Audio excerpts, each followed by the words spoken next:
Hello, I just want to walk through a little bit of a Canva tutorial with you and talk about desaturating. So this is Canva, www.canva.com.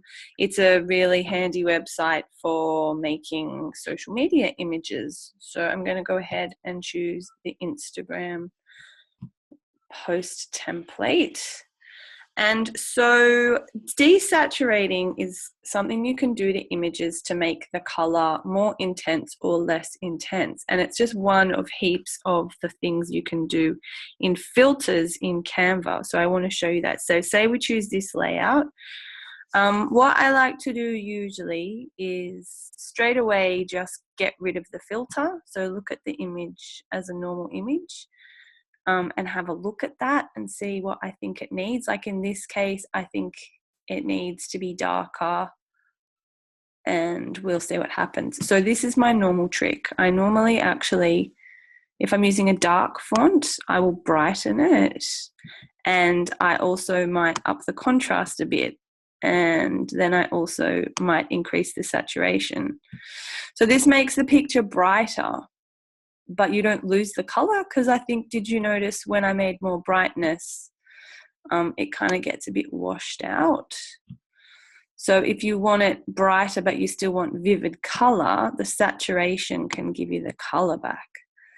And then if this were a dark font, it would pop like crazy. Much popper. Right? And then, but say we want to use a white font because we just think, oh, it's still not quite poppy enough. Or in this case, I want to desaturate this image. So you click on the image and then you click filter. And then you get brightness and contrast, just like arbitrary ones.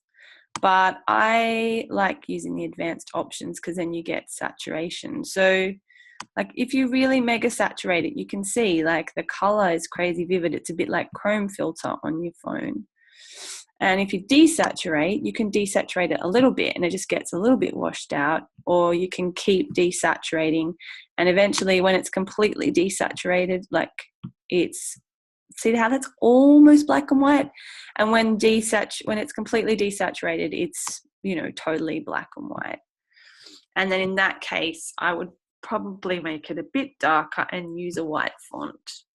But like, in my opinion, this is not the ideal image for a desaturated image. I usually use desaturation when I have a really light image, but we could combat that by upping the brightness now, and it's black and white and it's kind of pale, but you still get the impression of the image. Like you still get that sense that we're on a journey or we're on the road to something.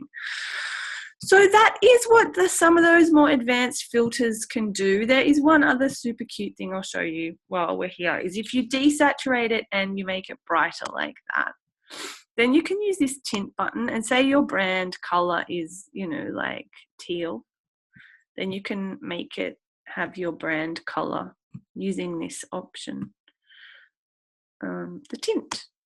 So you might have yellow as a brand color, or pinky as a brand color, red.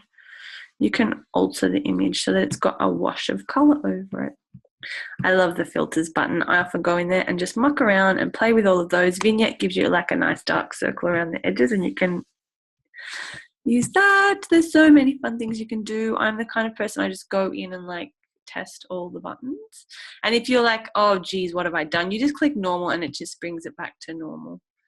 So that's my little walk around filters. I hope that's helpful, and I hope you have a great day. If you like this or you want more videos from me, you can just subscribe and like this video and keep an eye out for more.